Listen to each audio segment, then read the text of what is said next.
नाहरगढ़, जिसके पीछे एक नहर की कहानी है और बने इस अद्भुत महल की, जो बन नहीं पा रहा था। क्या किया था नहर ने ऐसा, और जब बनकर तैयार हुआ तो 9 अपार्टमेंट बने, बिल्कुल एक जैसे। क्यों? इन्हीं कमरों के नीचे तहखाने बनाए गए, जो सामान रखने के लिए नहीं, कुछ और काम करते थे। क्या इस महल के सामने एक बहुत बड़ी बावड़ी बनाई गई, जिसका उपयोग पानी के लिए नहीं, किसी और चीज के लिए होता था? क्या सबका पता लगाएंगे इस व्लॉग में। दोस्तों, ये पहला एक गेट पड़ा, वहाँ पे आपकी टिकट कटेगी। इसकी हम काट नहीं पाए क्योंकि वहाँ ट्रैफिक लग रहा है। एक बार में एक ही व्हीकल घुसता है उसमें। इसकी 20 रुपये की टिकट कटी हमारी यहाँ की। फिर ये एक पार्किंग एरिया आ जाता है। ये दीवार चल रही है नाहरगढ़ फोर्ट की, और यहीं से हम अंदर चलेंगे। वहाँ से टिकट कटती है नॉर्मल टिकट अपनी 50 रुपये, विद्यार्थी की 20 रुपये। चलिए इसमें चलते हैं ताड़ी गेट के अंदर से। ये ताड़ी गेट है शुरू का। ये दरवाज़ा देखो, ये लकड़ी का दरवाजा है। ये लकड़ी जो होती थी ना, साल की लकड़ी, सांगवान जिसे बेहतर नाम से जानते हैं। इसमें दीमक नहीं लगती, दीमक नहीं लगती। और ये जो किला है 9:30 PM तक खुला रहता है रात के। धीरे धीरे चलते हैं, इस किले का इतिहास बताते हैं। यहाँ से आप प्रवेश कर जाइए इस जगह से, इस मंदिर से। इस मंदिर की एक खास बात है, वो मैं आपको बताता हूँ। तो दोस्तों, जैसे ही गेट से प्रवेश करते हैं तो आपको यहाँ पे शिव मंदिर दिखाई देगा। इस शिव मंदिर के अंदर जब आप भोलेनाथ की जलहरी देखेंगे तो आपको ये पूर्वी मुखी नजर आएगी। और हम अक्सर मंदिरों में देखते हैं कि ये जलहरी उत्तर मुखी बनाई जाती है, यानी नॉर्थ डायरेक्शन में बनाई जाती है। तो फिर क्या कारण था इसका कि पूर्व मुखी में बना दिया? तो इसमें ज्योतिषों का बहुत बड़ा हाथ था, बहुत बड़ी विधुरता थी। उन्होंने बताया कि शिव जी के 3 नेत्र होते हैं, और जो तीसरा नेत्र होता है अगर वो खुल जाए तो सब भस्म हो जाएगा। और तीसरे नेत्र को सूर्य भगवान का रूप माना गया है। इसीलिए जयपुर के अंदर इस किले में सूर्य भगवान जब उगेंगे तो उनके सामने शंकर भगवान को बैठा दिया कि ताकि जयपुर में वो शांत रहे। तो इस तरह की ज्योतिष इस पूरे किले में आपको देखने की मिलेगी। और इस ज्योतिष का महत्व यही होता था कि जो भी नकारात्मक ऊर्जा है वो यहाँ से दूर हो जाए। और आज हम जिस किले की तरफ बढ़ रहे हैं नाहरगढ़, इसके बनने के पीछे बहुत बड़ी कहानी है। एक नहीं 2, एक रानी की 9 सहेलियों की, और दूसरी एक शासक, राठौड़ शासक। पहुंचने के लिए आपको तकरीबन 500 मीटर गेट से चलना पड़ेगा।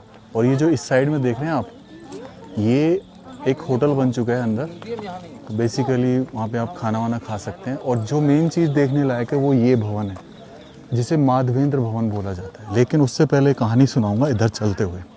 अपन चल रहे हैं विशाल टाके की तरफ। इस किले का निर्माण 1726 में जयगढ़ हुआ, और इस किले का निर्माण 8 साल बाद 1734 में सवाई राजा जयसिंह द्वितीय ने ही कराया था। तो शुरुआत करते हैं एक कहानी से, उदयपुर की रानी की 9 सहेलियों की कहानी से, जो वास्तव में ये महल प्रारंभ में उन्हीं के लिए बनाया गया। आखिर क्यों? तो ढूंढाड़ प्रदेश के राजा यानी जयपुर के राजा मेवाड़ यानी उदयपुर की रानी से शादी करना चाहते थे। लेकिन उदयपुर की रानी की एक शर्त थी। उन्होंने बोला कि मैं मेवाड़ से हूँ, ये जन्नत कहा जाता है, झीलों की नगरी, और आप ढूंढाड़ से हैं जहाँ बहुत गर्मी पड़ती है। कैसे रह पाऊंगी मैं वहां पर? मेरी एक शर्त है, अगर मेरी 9 सहेलियां वहां पर 1 साल तक रुक गई आपके साथ, तो मैं आपके साथ विवाह कर लूंगी। तो राजा के लिए बहुत बड़ा चैलेंज था रानी की ये शर्त स्वीकार करने का, क्योंकि झीलों की नगरी से सहेलियां आ रही थी और इस ढूंढाड़ प्रदेश में। तो सबसे पहले उन्होंने उन 9 सहेलियों के लिए इस जगह, इस महल का निर्माण कराया। अब क्योंकि वो झीलों की नगरी से थी, तो उन्होंने उनके लिए एक बावड़ी का निर्माण कराया, जिसे उस समय स्विमिंग पूल बोला जाता। प्रारंभ में ये स्विमिंग पूल था। बरसात का पानी इसमें आज भी इकट्ठा होता है, और उस समय 9 सहेलियां इसमें स्विमिंग किया करती थी दिन भर, और थक हार के सो जाया करती थी। लेकिन यहाँ की लोकल लड़कियां भी आया करती थी, और वो भी इसमें छपाक करती थी। तब एक अजीब सा कंपटीशन चलने लग गया था मेवाड़ की 9 सहेलियों के बीच में और ढूंढाड़ प्रदेश की महिलाओं के बीच में। और धीरे धीरे 1 साल में से कुछ समय बीतने लगा। काफ़ी समय तक चला ये। और जब इसका मेन एक्सपेंशन जो है वो मैं आपको बाद में बताऊंगा कब हुआ। 1857 में एक सबसे बड़ी चीज़ यहाँ पर हुई। क्रांति के बाद जो ब्रिटिश के रेजिमेंट थे, उनके जो परिवार थे, पत्नी बच्चे, उन सबको यहाँ शरण दी थी राजा ने, क्योंकि उस समय बहुत तगड़ा विद्रोह हो गया था, हर तरफ कत्लेआम था। तो वो इसी किले, नाहरगढ़ के किले में रहे थे। और यहाँ पे आप देखेंगे तो एक और बावड़ी है, और इसमें स्टिल आप देखेंगे तो यहाँ पे पानी आ रहा है। तो डेफिनेटली या तो ये भरा जा रहा है किसी सोत्र के ज़रिए, वरना अगर नेचुरली बारिश होगी तो इसी कुंड में आएगा। तो इस कुंड में भरने के बाद ये बावड़ी में जाएगा, जो उस समय का स्विमिंग पूल था। और ये बहुत बड़ी बावड़ी है भाई, पूरे बरसात का पानी इसी से आता है। इसमें आप पाइप की फिटिंग देखेंगे, क्योंकि अब ये आरटीडीसी होटल बन चुका है। इसका कुछ हिस्सा प्राइवेट होटल में चेंज हो चुका है, और उसी से शायद इसको भरा भी जा रहा है और फिर इससे आगे चला जाता है।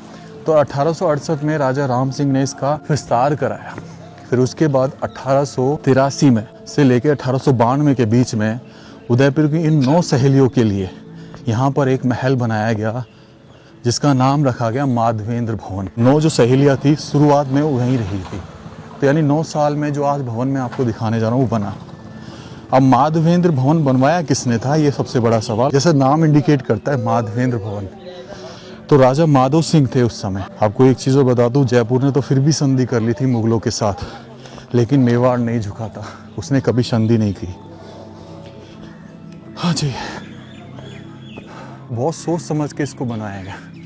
उधर से आप देखेंगे यहाँ पे, तो आपको मैं एक चीज़ दिखाता हूँ जो आपको ये सोचेगी कि आखिर ये है क्या। आखिर ये नीचे आप देखो एक सतह उठा के प्रॉपर और फिर बनाया गया है। क्या रीज़न था, नीचे पत्थर और ये ऊपर। तो आपको इस रीजन का सबसे बड़ा कारण बताता हूँ, एक ऐसी टेक्नोलॉजी जो नीचे के कमरों को सर्दियों के लिए बनाई गई थी। अब आप यहाँ से देखेंगे, यहाँ पे इधर ये नीचे जगह छोड़ी गई है, तहखाने हैं नीचे बहुत बड़े बड़े, पूरे इस महल के नीचे पूरे तहखाने हैं। ऐसे ही हर कमरे के नीचे, हर डिपार्टमेंट के नीचे जो 9 कमरे थे ना, उन सब के नीचे ऐसे तहखाने बनाए। तो इन तहखानों में जाने के रास्ते भी थे। एक देखो वो चिमनी, एक उधर वो भी है सेम। तो अब मैं आगे चलता हूँ। आ जाइए कि जब इस महल में सर्दी आती तो नीचे लकड़ियाँ जलती थी। लकड़ियाँ जलने से क्या होता था कि ये नीचे गर्म रहता था, पहाड़ पे हिस्सा है तो ज़्यादा ठंडा रहता था सर्दियों में। तो सर्दियों में जैसे लकड़ियाँ जलती थी तो गर्म रहता था, और गर्म रहने से ये हिस्सा जो है सर्दियों में रहने लायक बन गया। और इसके ऊपर जो बनाए गए कमरे वो समर पैलेस थे, यानी गर्मियों में रहने के। तो इस तरीके से इसको डिज़ाइन किया। अब राजा माधव सिंह ने बनाया, जो माधवेंद्र नाम रखा है। ऐसे कहते हैं कि माधव सिंह ने अपने नाम के लिए नहीं रखा था, उन्होंने रखा था माधव, किसको बोलते हैं, श्री कृष्ण भगवान को। और श्री कृष्ण भगवान हालांकि कुछ लोग बताते हैं कि वो श्याम कलर के थे, लेकिन बहुत सुंदर थे। ध्यान में रखकर इस जगह का नाम करवाया। और आज भी इसके ऊपर देखेंगे तो श्री माधवेंद्र भवन, जो कि 1892 में बनकर तैयार हुआ, 9 साल में। दरवाजे के ऊपर देखेंगे नक्काशी कुछ डिटेल्स के साथ, ऊपर समर पैलेस, नीचे दरवाज़ा। आपको इसमें थोड़ा बढ़ा देता हूँ। इसका सवाई माधव सिंह का लिखा हुआ है, और इसका द्वितीय सवाई माधव सिंह द्वितीय 1880 से 1922 जिनका शासनकाल रहा, श्री माधवेंद्र भवन का निर्माण कराया। ध्यान से पढ़ लिए, 2 मंजिला भवन 10 भवनों में विभक्त। अब 10 में क्यों, 9 तो रानी के लिए थे और 1 था राजा के लिए। वो ऊपर लिखा हुआ ना माधवेंद्र भवन। इसको इतना सुंदर बना दिया भाई, मैं आपको क्या बात बताऊं। देखिए, ये शुरू में जब आप प्रवेश करते हैं ना तो ये प्रांगण आता है। अब प्रांगण में कौन पहरा देते हैं, सैनिक लोग, क्योंकि महल है। और ये जो चीज़ देख रहे हैं आप, ये सीसल को घिसकर 7 मास होता था। सबसे पहले गोंद, फिर उसमें बेलगिरी यानी बेल के फल का गूदा, फिर दूध दही का मिश्रण होता था, सुर्खी होती थी, ईंट का चूरा होता था, और इसमें गुड़ भी मिलाया जाता था। तो इस तरीके से मिलाकर ये चीज़ तैयार की जाती। और ये तब का ही ऐसा है, आज से जैसे बरसों पहले था, तकरीबन 140 साल पहले, तब से ऐसा है। ऐसी पेंटिंग बनी हुई थी उस ज़माने से। और ये देखो, ये फायर प्लेस, सर्दियों में इसका यूज़ किया जाता होगा। यहाँ पे नीचे लकड़ी और ऊपर एक्चुअल में कुछ सेक भी सकते थे। और नीचे इसमें चिमनी भी होगी मेरे हिसाब से, देख गई चिमनी, तो ये फायर प्लेस है इस जगह का, जो ब्रिटिश टाइप का लगता है कुछ। तो ये कुंदे देख रहे हैं, इन कुंदों पे तो झूले के लिए 2 होते थे, अब सिंगल है तो इसका मतलब झूमर वगैरह टाके जाते थे। और ये जो कुंदे के चारों तरफ आप पेंटिंग देख रहे हैं, ये उसी समय की है। चलिए अंदर चलते हैं, आ जाइए। अब इसमें भी घुमाव दिया गया। अब शुरू होंगे 9 कक्ष। अब 9 कक्ष में क्या था, सबको एक गलियारे से जोड़ा गया, पूरा एक गलियारा। ये खिड़कियाँ दिख रहे हैं आपको सामने, एक खिड़कियों के आप देखेंगे खिड़कियों के सारे पूरा एक गलियारा है, जिसे राजा का गलियारा भी कहा जाता है। जब आप इस महल में प्रवेश करेंगे तो आपको 7 दरवाजे दिखाई देंगे 9 अपार्टमेंट के, और 7 दरवाजों के ऊपर कुछ ना कुछ नाम लिखे हुए थे, खूबसूरत नाम। जब 9 सहेलियां इस महल में प्रवेश करी तब उन्होंने देखा कि यहाँ 7 दरवाजे हैं। किस कमरे में जाए, किस अपार्टमेंट में जाए, यहाँ तो नाम सबके अलग अलग हैं। तब उन्होंने समझा कि शायद राजा ये चाहते हैं कि जो जिस नाम के अकॉर्डिंग सुंदर है वो उस भवन में चला जाए। तो 15-20 दिन तक वो यही सोचती रही और फिर डिसाइडेड हुआ कि हाँ भाई, ये मेरा और ये मेरा। नाम दिखाता हूँ, फिर अपन किसी ना किसी महल में घुसेंगे और कहानी को जो है और थोड़ा ट्विस्टेड करेंगे। अब जैसे ये लक्ष्मी प्रकाश थी, ठीक है, ऐसे ही जवाहर प्रकाश थी। तो एक कहानी ये जुड़ती है कि जब उदयपुर की 9 सहेलियाँ आई ना इस महल में, किस महल के अंदर वो जाएं, क्योंकि ये चीज़ थी कि भाई वो सोच रही कि भाई राजा साहब शायद ये कहना चाह रहे हैं कि जो सूरज की तरह से सुंदर है, जो चांद के जैसे प्रकाश के जैसे सुंदर है, वो उसमें चले जाए। तो चलिए अब यहाँ तक पहुँच गए तो सीधा ही चलते हैं। और श्री गणेश जी ऊपर विराजमान हैं, जो हमेशा गेट के प्रवेश द्वार पे। तो ये किसी ना किसी रानी का महल रहा होगा। और ये जो दरवाजे देख रहे हैं, इन पे ये चीज़ें देख रहे हैं, तो शायद ये पीतल की हैं। और ये दरवाज़ा 140 साल पुराना है। सारे अपार्टमेंट एक ही तरीके से बने, लेकिन सब पर चित्रता, पेंटिंग अलग अलग, कलर अलग अलग। नीचे का पैलेस पूरा विंटर के लिए बना था। इवन इसमें प्रारंभ में जो दरवाज़ा पड़ता है उसमें हर सहेली के लिए एक सेवादार भी था, जो उनकी सेवा में हमेशा तत्पर रहता था। हर अपार्टमेंट में एक ड्रेसिंग रूम बनाया गया जहाँ विभिन्न प्रकार की ड्रेसेस थी, एक रसोई घर था और एक मेकअप रूम। पीछे खिड़कियाँ थी जिनसे वो पूरे जयपुर शहर को देखा करती थी। तो इस तरीके से वो इस जगह की खूबसूरती को निहारती ही रहती थी। वो कहते थे कि हमारे लिए इतना सुंदर भवन बनाया है, और अगर हम यहाँ 1 साल रुक गए तो हमारी रानी के लिए क्या करेंगे, वो तो महल अद्भुत होगा। और यहाँ पे ये दूसरा दरवाजा, ये पहला गलियारा जिसे पोली बोलते हैं आज की भाषा में। और फिर यहाँ पे इस गेट के ऊपर ये नक्काशी उभेरी गई फूल पत्तियों की ज़्यादातर, क्योंकि अच्छे लगते थे तो शुभ होते थे। तो इस तरीके से इनको बनाया गया और हर कलर का यूज़ किया गया। ये कलर नेचुरल कलर, फूल पत्तियों सब्जियों से बनाए जाते थे। और ये जो पोर्शन होते थे इनमें रखा जाता था सामान। बाकी अगर एक गेट होता था या पर्दा रहा होगा। यहाँ पे देखो, अब ये हिस्सा रसोई है, क्योंकि ऊपर देख रहे हो चिमनी छोड़ी गई है, तो ये हिस्सा रसोई है, यानी उस रानी की रसोई। और ये रसोई का सामान रखने की जगह। उसके बाद डेफिनेटली सामने, शायद सबसे ज़्यादा सामने बेडरूम रहा होगा, शयन कक्ष।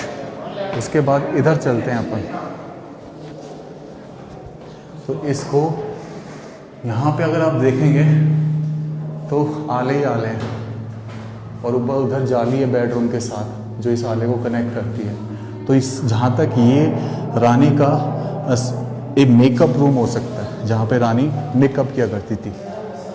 उसके बाद अपन शयन कक्ष में बढ़ते हैं, और मोस्ट प्रोबेबली तो जितने भी शयन कक्ष हैं वो एक ही डिज़ाइन से बनाया गया है। शयन कक्ष में भी मतलब प्रॉपर एक छोटा सा रूम, यहाँ पे भी खिड़कियाँ जो पीछे देखने के काम आती थी। और ये छोटा सी जगह जिसमें दरवाज़ा रहा होगा, क्योंकि बाहर देखो ये निशान दिख रहा है आपको, एक क्लिप ऑफ दिख रही है, तो मतलब दर्शाती है कोई पर्दा या उस समय कुछ रहा था, यहाँ पे दरवाज़ा रहा था। तो इस तरीके से ये चीज़ें बनाई गई महलों में। मतलब कितना सुंदर है, इसको देखिए आप। मतलब अगर आप ये पेंटिंग करने जाओ ना इतनी बारीकियों से तो काफ़ी समय लग जाए। अब जैसे ये हिस्सा है ना भाई, ये हिस्सा ये प्रॉपर यहाँ पे देखो 3 कुंदे नज़र आएंगे आपको, 3 कुंदे नज़र आ रहे हैं प्रॉपर, जिसके बीच में लगता था कि पर्दा लगा होगा। और शयन कक्ष था, तो सर्दियों के समय में यहाँ पे स्पेशल ये फायर प्लेस डिज़ाइन किया गया और ऊपर छोड़ी गई होगी। तो ये चीज़ें हैं भाई, ये फायर प्लेस डिज़ाइन किया गया। और यहाँ पे देखो कुछ बना हुआ है उस समय की कुछ आकृति जो बहुत धुंधली पड़ गई है, बहुत ज़्यादा धुंधली। तो इतना सुंदर महल देखा है कभी, है ना, कमाल। यहाँ पे भी कुंडे लगे हुए हैं, कमाल है। ये दर्शाते हैं कि उस समय जब इन पे झूमर लगे होंगे तो कितना सुंदर दिखता होगा ये कमरा, और किस तरीके से डिज़ाइन किया गया है इस चीज़ को। ये 140 साल, लगभग 140 साल पुरानी चीज़ें हैं भाई, उससे भी ज़्यादा ही मान लीजिए। वाह। और अलमारी का दरवाज़ा अभी भी सही सलामत है। मैं कह रहा था ना कि इन दरवाजे रहे होंगे, इसमें भी रहे होंगे, पर अब सब चला गया है। इवन बिजली की फिटिंग कर दी यहाँ पर। और ये जो गिलास दिख रहे हैं ना, ये उस समय बेल्जियम से मंगाए जाते थे भाई, रंग बिरंगे गिलास। उस समय सबसे बड़ा कारोबार ग्लास का बेल्जियम को माना जाता है। तो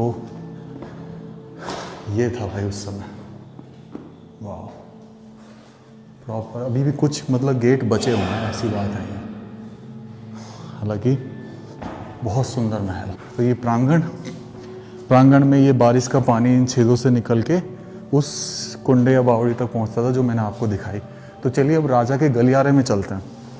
यहाँ से मतलब ऐसे सेपरेट किया गया ताकि इन महिलाओं को भी ना पता चले कि राजा यहाँ अपने कक्ष से किसके गए हैं, क्योंकि लड़ाई हो जाएगी भाई। आज उस पत्नी के साथ है तो भाई धूम धड़ाका मेरे पास नहीं है।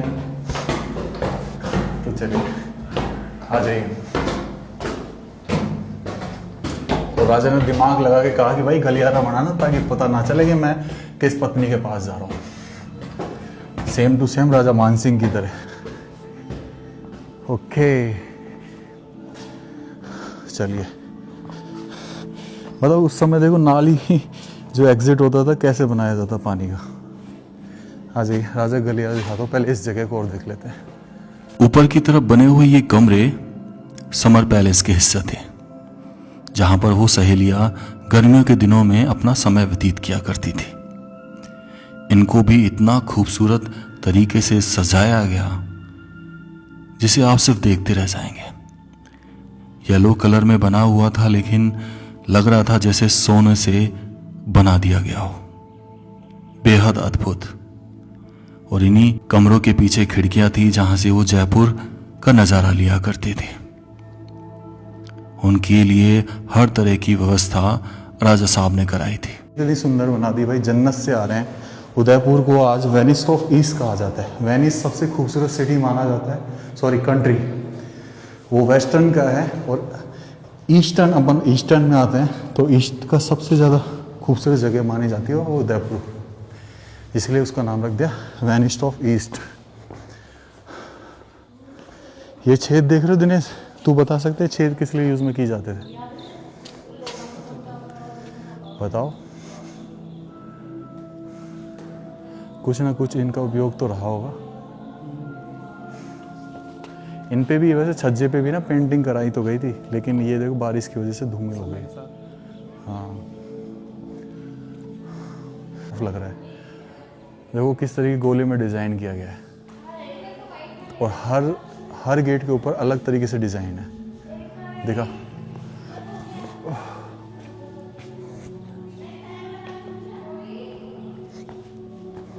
आजा। तो हम नीचे से ऊपर आए एक जगह को देखने के लिए।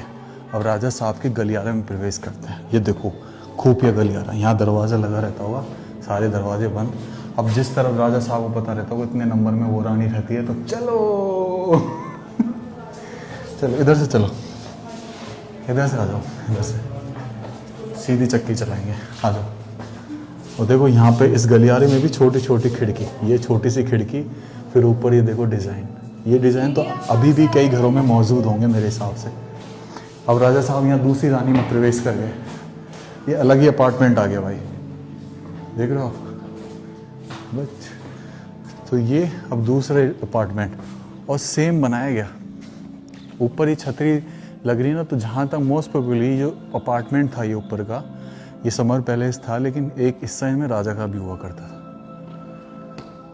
बस हर कमरे को अलग भित्ति चित्रों से दर्शाया गया। इस तरीके से आप आ सकते हैं। चलिए अभी इधर चलते हैं थोड़ा सा। वही देखो छोटी सी कोठड़ी जिसका एक दरवाज़ा बचा हुआ, जिसमें अपना धन वगैरह रखते थे वो लोग।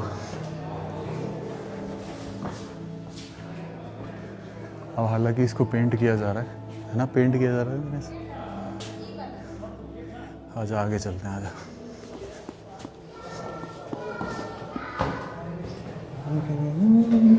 अब आपको 7 दरवाजे दिखे, लेकिन अपार्टमेंट 9 हैं। 9 रानियाँ रहती थी इसमें।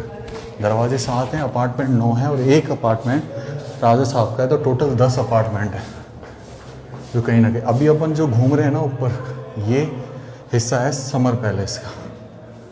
आवाज़, और सब एक जैसे बनाए गए, सब एक जैसे। अब जैसे ये भी देखो, और सबके ऊपर एक छतरी, ये दर्शाती थी कि इस जगह पर रानी रहती हैं। आ जाइए।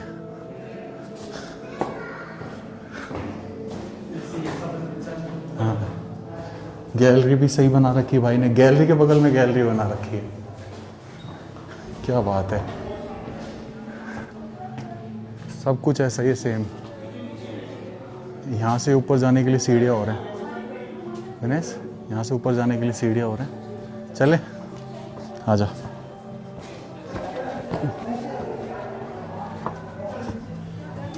छोटी कितनी, एक बार में एक आदमी जा सके बस। सामने से कोई आ रहा हो तो बस रुक जाओ भाई, और कोई हो ना भीम जैसा हो तो क्या भाई, मैं तो चढ़ ही ना सकता। हाँ, क्या गजब है। 4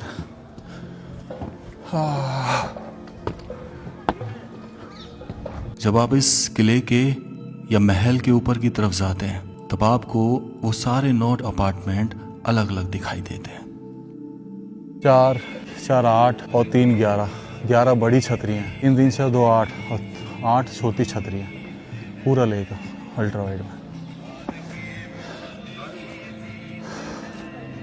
ये फायर प्लेस जो बने हुए ना भाई प्रॉपर, मतलब वो चिमनी है जो नीचे फायर प्लेस बने हुए, उनकी चिमनी है ये।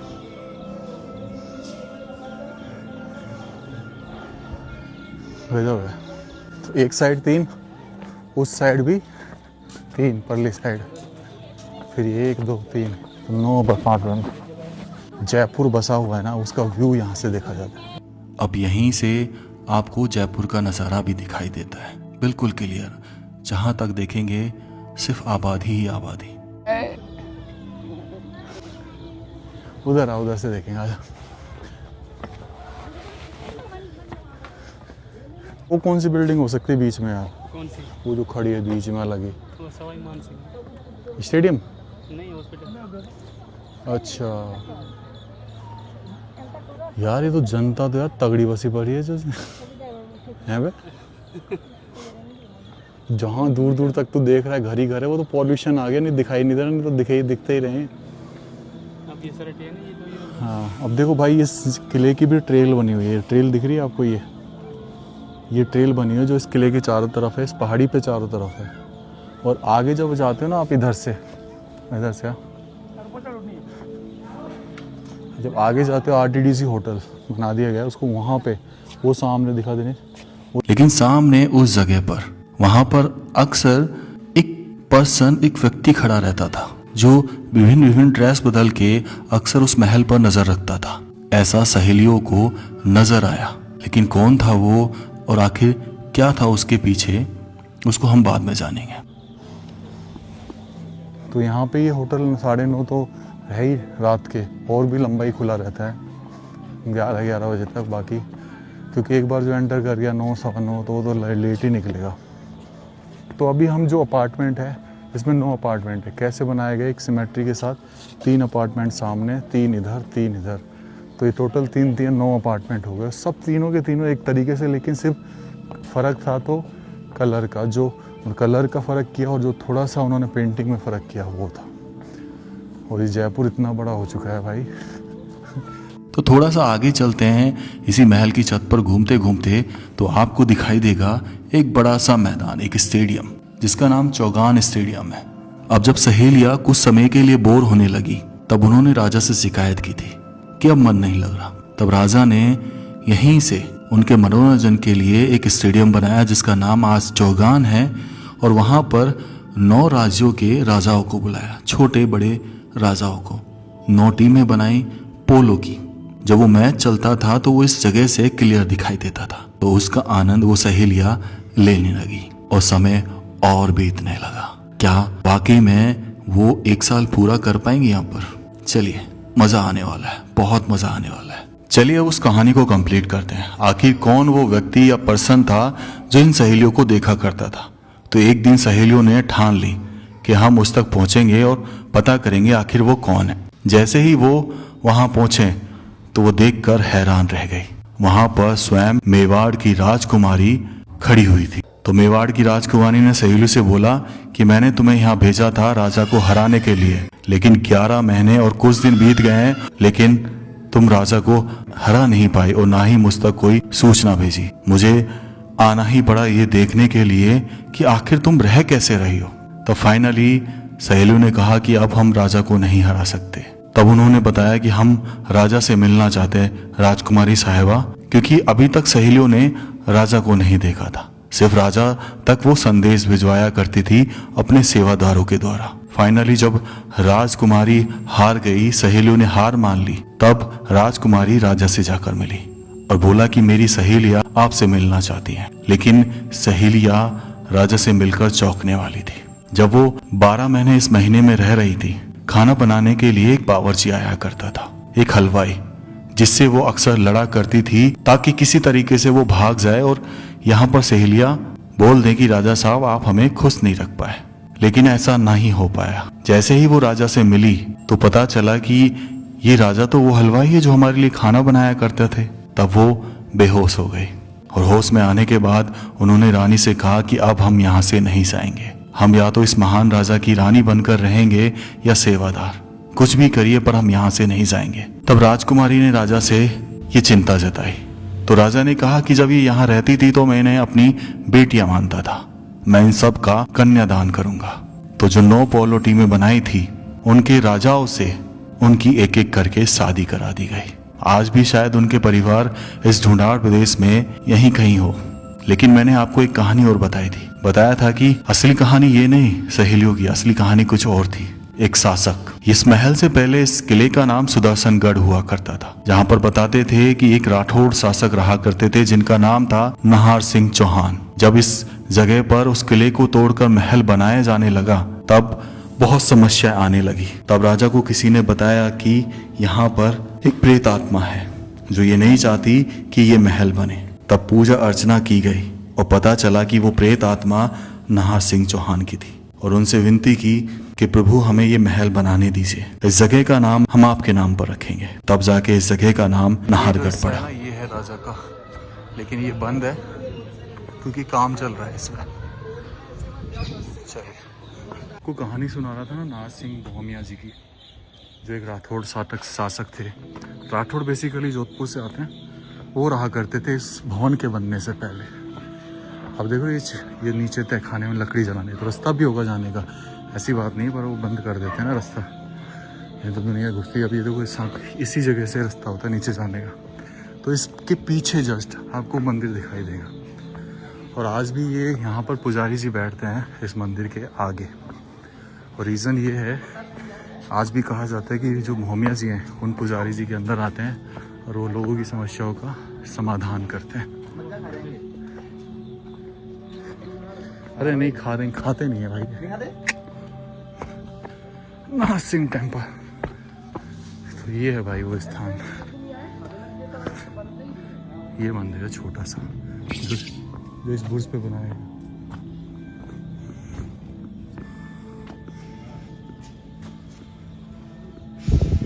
छोटा सा हिस्सा इस सैन्य बुर्ज पे, हम वहाँ ऊपर थे अभी, हम नीचे आ गए पीछे की साइड। और ये इस प्राचीर की दीवार देखो, इसमें देख रहे हो आप, ये बिल्कुल दूरी पर नज़र रखने के लिए, फायर करने के लिए, ये बिल्कुल जब पैंदे में आ जाए बिल्कुल दीवार के पास आ जाए दुश्मन से ना। और ये मीडियम में बीच में, और मोटाई तकरीबन 2 फीट से 3 फीट की मोटाई दीवार। जी जी भाई, क्या नाम है चैनल? ओम प्रकाश सोनी व्लॉग्स भाई, थैंक यू। यहीं से इस वीडियो का मैं समापन करना चाहता हूँ। ये कमरा दिखाते हुए नीचे का, जो बहुत सुंदर बना हुआ है, बहुत सुंदर।